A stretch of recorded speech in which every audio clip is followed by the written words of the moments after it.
How are you doing, everybody? Welcome to my channel. You too can be great. This is the Insecure HBO season 4 episodes 1 and 2 review, because Issa Rae, who apparently is the writer or the creator of the show, decided that it was not good to give us 30-minute shows. And quite frankly, it's too damn short. If we can sit up here and watch Love and Hip Hop for an hour, watch Real Housewives of Atlanta for an hour, we need these shows to be lengthier, because by the time I get into it, it's like scene after scene after scene.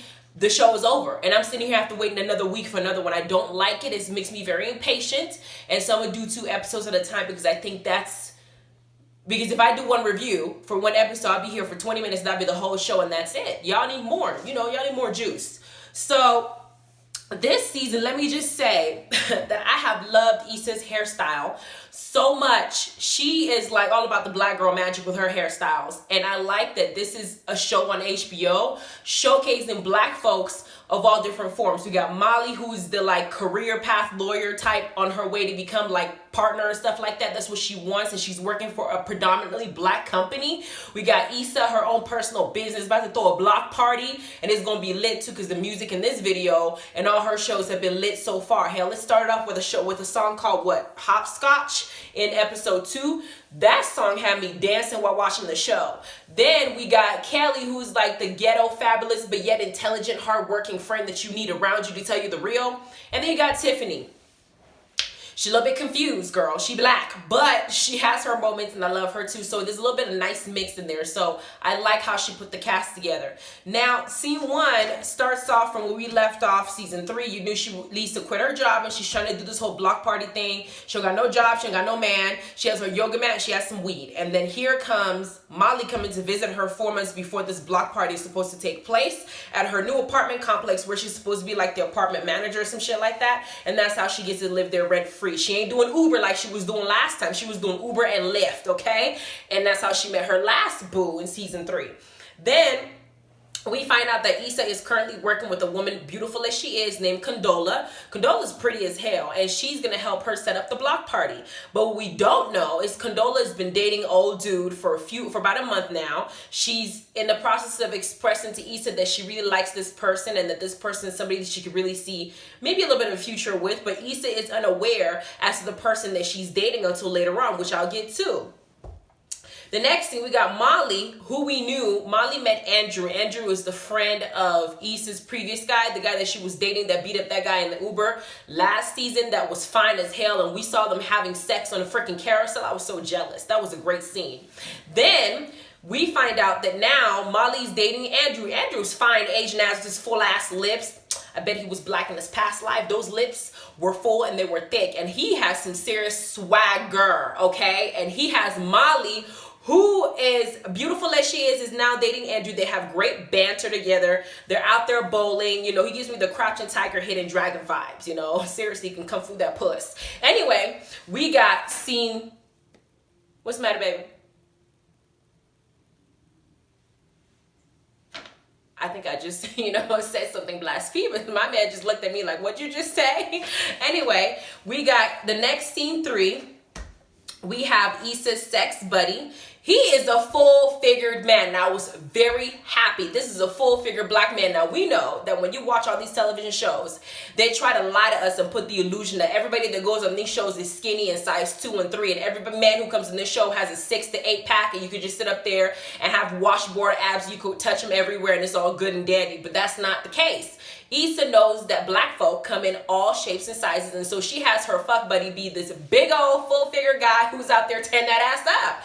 And we watch Issa, she's like, oh, this position doesn't work for me. She says that the best position is she prefers going to church, because missionary position is the way to go. And this guy is complimenting her puss as he works for TSA, and complimented her with some alcohol when he was done hitting that ass.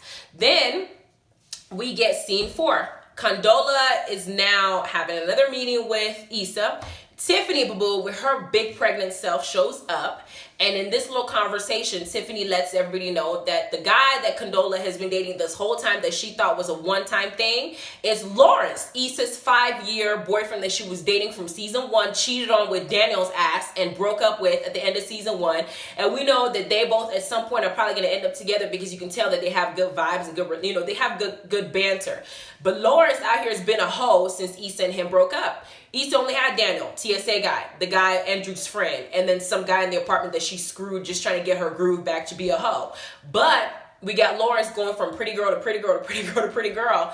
I think they're going to end back up together, but right now, Condola is his new target. Condola is dating Lawrence, and they just kind of find out in this conversation that the person that Issa's been working with this whole time to set this block party is the person who's dating her ex of 5 years. And at first, it's extremely awkward. Tiffany says what she says, and then she keeps it pushing. Then Issa starts having visions of Condola and Lawrence tapping her ass all over the damn house. And that was the funniest thing I've ever seen, because Condola's face and what Lawrence was doing to her and Issa's expressions had me dying. Issa, the way that she thinks in her writing when she does this show is actually very creative, because I wouldn't have thought of something like this, and how she puts it together is a good vision.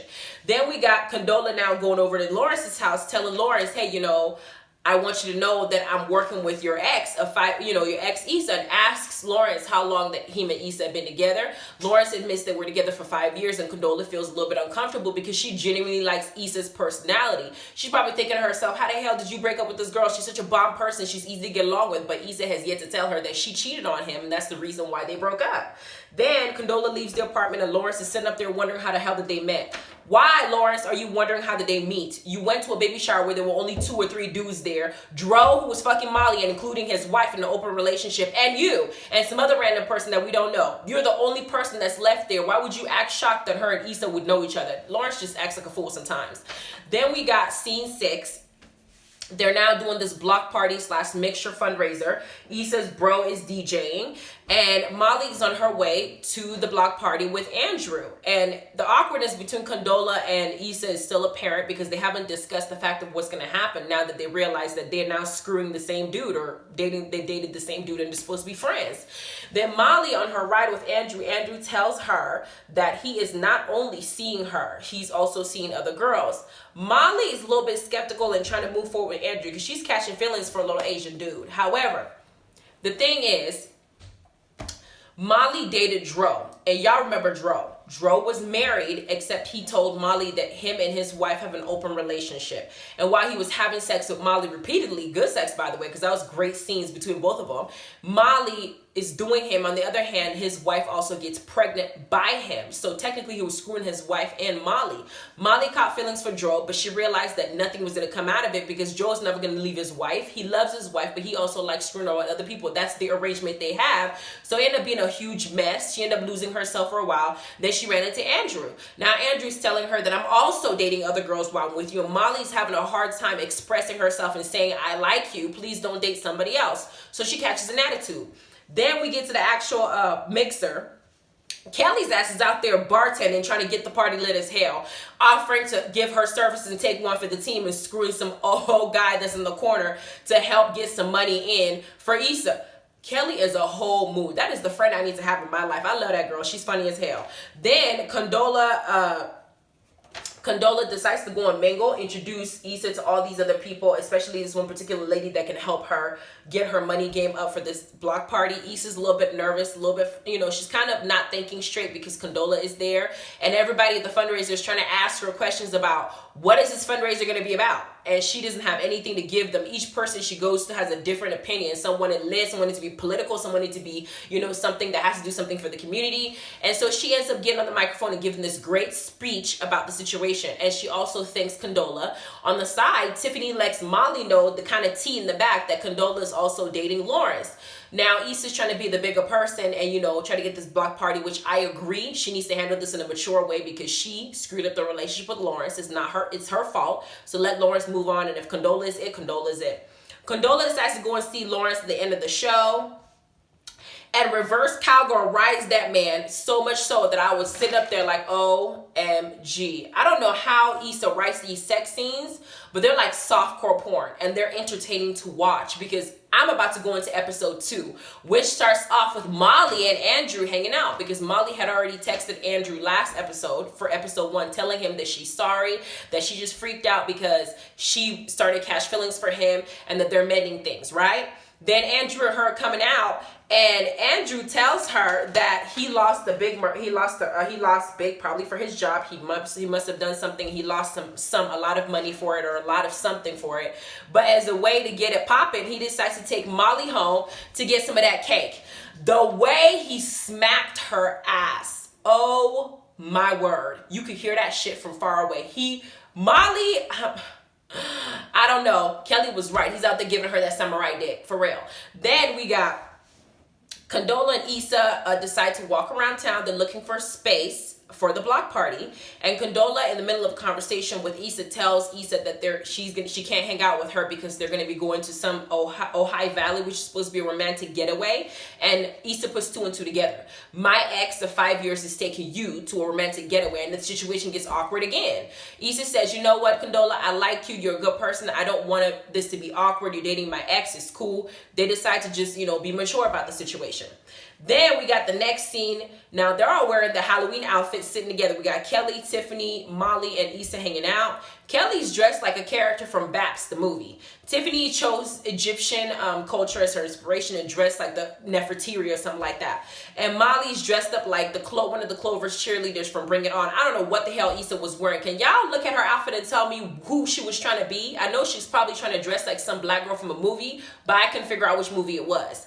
Then Kelly decides to go and insert herself in Molly and Issa's conversation, saying that she wants to know whether Andrew knows how to dig her down. Molly says yes, he does, but she wishes that he would open up more because she feels like the relationship ain't going nowhere.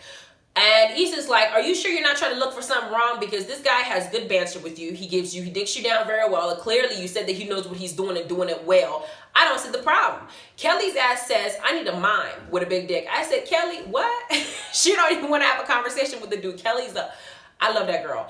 Tiffany decides to get up. She wants to go. She hears the kids coming in. They're knocking on the door. She's pregnant, about to bust. She gets up. And they're trying to help her up. And Kelly says something that had me rolling. She said, I'm pregnant with ideas and y'all never help me up. Whoever writes Kelly's lines, I don't know if Issa writes it or she writes it or whoever does it, but she's funny. Then we got Issa and TSA Fuck Buddy now going at it for the second time. Episode 2, they're sexing. Issa is like upside down. Her head is on the floor. He's on top of her. He's getting it in because we saw all the shakes from behind. We saw his booty. He was really putting in work and sweating on her in the process. I don't know how her small ass body was able to take all that. She was taking it. She ends up, having her moment, having her little orgasm. Then she now has to please old dude. And he tells her that he wants her to press his booty button. I was like, is that what we call it now? The way Issa it's like her head was trying to get through his hand and she's trying to reach and find the hole. I was like, oh my God, what? HBO shows are very graphic. I learned that when I first watched True Blood. They show everything, but this one had me rolling. It's just the entire play of the scene because he's done. He comes out and he says that he couldn't find the condom. It was on before, now it's not on anymore. Issa has to go to the bathroom, lift her legs on top of the toilet seat, have the mirror looking down, and all we see is this condom come drop down her. It was nasty. It just falls in the mirror. I'm like, oh my God, this scene's disgusting. I don't want to see this part. I could do without. Then we got Lawrence and Condola having a little lunch or dinner date, whatever. In the middle of it, Lawrence finds out that Condola and Issa have conversations and him comes up. He feels uncomfortable about it because obviously he don't want his 2 girls, one girl he used to screw, one he's screwing now, trading notes about his sexpertise. So he's uncomfortable and he decides that, to ask her what they talk about. And he's like, should I go over there and tell her to keep my name out her mouth? I'm like, well, that's so rude. Then Condola and Issa decide to hang out, and Molly comes up to have lunch with them. Molly is looking at the situation the way that I would look at it. It is awkward for me to be friends with somebody who's dating my ex that I was dated for 5 years or more. That makes no sense. It's going to be bad because I feel like if we're really friends, if something goes wrong in your relationship, you're going to want to talk to me about it. And I don't want to hear anything about my ex. We broke up after 5 years. We have a long history. I'm trying to forget this man. So Molly sees how messy the situation can be. And I think it can be messy. I'm not sure if this is what Issa likes, because she said in the first episode, that Issa may want to, intentionally put herself in some drama situations. But this has it just has like a potential to get really, really bad on both ends. So Molly decides to go on her home date with Andrew, and in her date, she wants Andrew to open up. Andrew showed up ready to tap that ass while she's making the gumbo, and she decides that she wants to tell him, hey, I just want us to sit here and talk. No sex, no banter, just be honest with me, be real, let's have a, nice conversation. And then Andrew, as they're talking, mentions something about his sister. Say they don't know where she is. And Molly wants him to open up and kind of confide in her, basically showing that he trusts her, which is what you want in a relationship. You don't want to be the one telling all your business and the person ain't giving you nothing but dick. That's not enough. So Andrew decides to say that Molly's trying to pick a fight. He gets mad, he leaves. Molly, in the next episode, next scene, she's now at work. You know that her and Torian, her co-worker, got into an issue, I think last season as well, because Molly backstabbed him. They were supposed to work in a Metro case together. She went and finished the case by herself, trying to be partner ahead of him and didn't care who she burned. So Torian and her had a little bit of beef. Now Torian is addressing her face to face, and she finally admits, hey, I messed up. I shouldn't have done that. I'm sorry. I hope you and I can move forward, but I don't know. I know it's going to take time. I low-key feel like her and Torian are going to hook up, because the way Torian was looking at her, I feel like they're going to hook up at some point. It's going to make her situation a little bit more messy than Issa's. Then we got Issa going to a club or something, like, or a concert, trying to get the guy that's going to come to the block party to make it, more exciting for people. And while she's on her way over there, before she gets there, she calls Lawrence, because Lawrence had already stopped by her apartment prior and told her, hey, I don't want you talking to Condola about me, because I think it's just awkward. And Issa says, hey, should I tell her, that I met up with you? Lawrence says, no, she don't need to know that. Again, messy, because if Condola finds out that Lawrence is calling Issa and telling Issa to hide stuff from her, even if it's small, it's another cause for an argument. But that's just me. Then the episode basically ends with them going on a hike, and Andrew calling Molly to basically say that he gets her stance, and that it's hard for her to open up, that he understands it, and it's all good. So the episode ends, and that's where we're left, and I feel like they should have given me a lot more. I literally feel like this episode should be at least 40 to 45 minutes. There's no way for this to be like 30 minutes and that's it. These episodes are too good for me to be waiting a whole week. That's how I feel. Anyway, that was it for episode 1 and 2. Please like, subscribe, and notification bell. Let me know what you think. I hope this episode wasn't too vulgar. I only spoke about what really happened and how I saw it, because HBO tends to show everything like Showtime. So y'all need to let me know what you think below. If you want me to keep reviewing the episodes, I will continue to do it. For those of you who watch Insecure, those of you who don't, you should watch this review and pretend you watch Insecure. Okay? You guys have a good evening. Bye.